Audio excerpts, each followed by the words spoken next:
lapho usekufeni uthwesi ukona.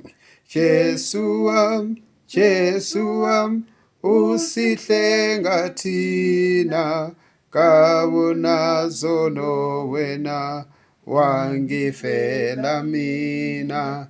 Ngimi esiphambanweni ngibuka manxeba, zinyaweni ezandleni zono zakudweba.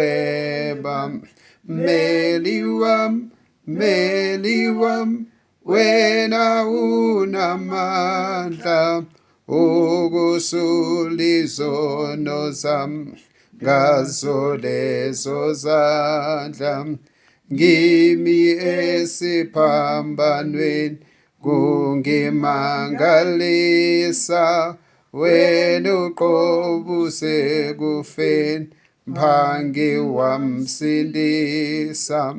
Nkosi yami, Nkosi yami, wawubanxusela baba abahluphi bam wobathethelela.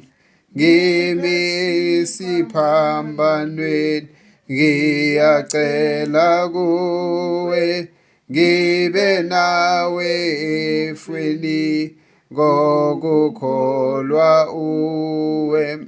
Mfeli wami, mhlengi wami, thatha uqobo lwami, ube ukuphila kwami, ube inkosi yami. 1 John chapter 1 verse 7. Kepha uma sihamba ekukhanyeni njengalokho yena uqobo esekukhanyeni, khona sinenhlanganyelo omunye nomunye negazi likaJesu indodana yakhe liyasihlambulula ezonweni. Sithi uNkulunkulu usekukhanyeni, uma sihamba ekukhanyeni sobe sifuze yena ngoba uyasihlambulula. Sinenhlanganyelo omunye ngegazi likaJesu indodana yakhe liyasihlambulula. Uma njengoba la uJesu Kristu wayele ngesiphambanweni ngenxa yokuthi aletha ukukhanya, ukuthi sizoba sekukhanyeni, ukuthi sihlambuluke, siphume sisuke ezonweni. Njengoba namhlanje bokuyisuku lapho sikhumbula khona ukuthi wayehengwa, wayejeziswa, ebulawa. Namhlanje njengoba kade benza amazwi ayi-7 la ngakhulunywa uJesus esiphambanweni, nalapho esesho khona ukuthi kufeziwe, kuphelile, ngoba esewenzile umsebenzi akade uzele la emhlabeni.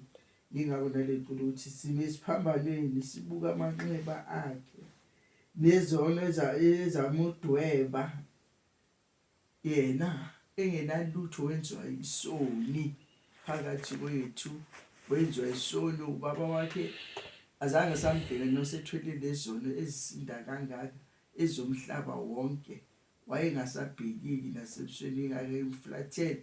Ingako naye ekhalathi, baba ungishiyelani, uNkulunkulu wami ungishiyelani, ngoba kwakunzima nakuye. Kodwa kufanele ukuthi lesi sitsha lendebe indlule, ifezeke njengokusuka kwakhe ezulwini eyidela, futhi evuma ukuza ukuthi azosithenga ngentengo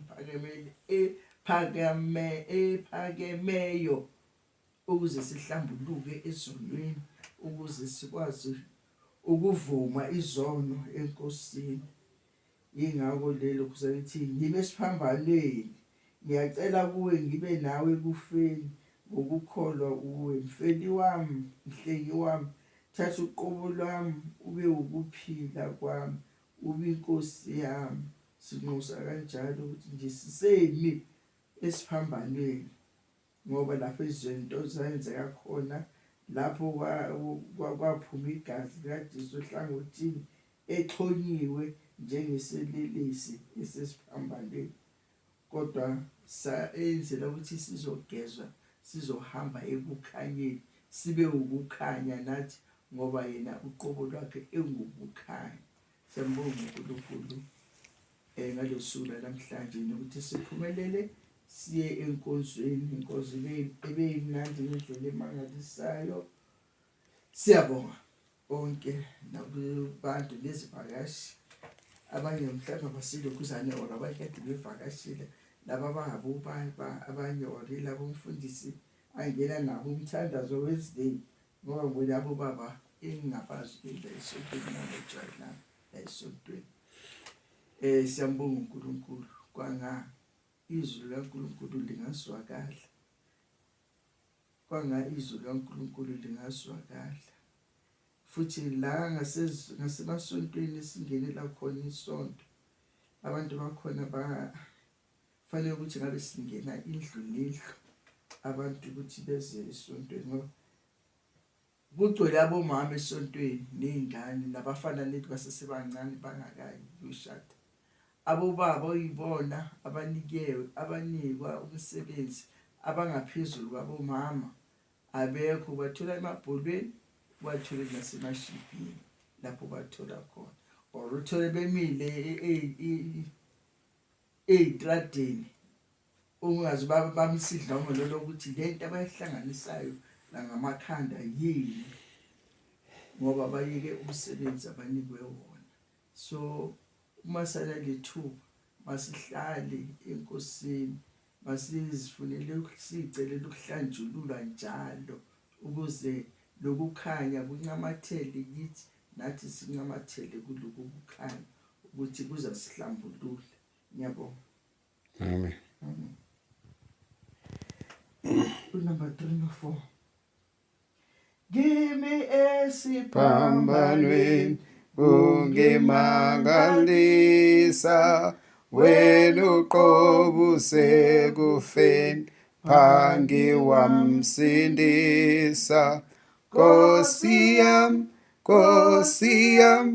wawubanxusela, baba abahluphi bam wobathethelela. Ngimi siphambanweni ngiyacela kuwe, ngibe nawe kufeni ngokukholwa uwe. Mfeli wam, mhlengi wam, thatha uqobo lwami, ube ukuphila kwam, ube inkosi yami.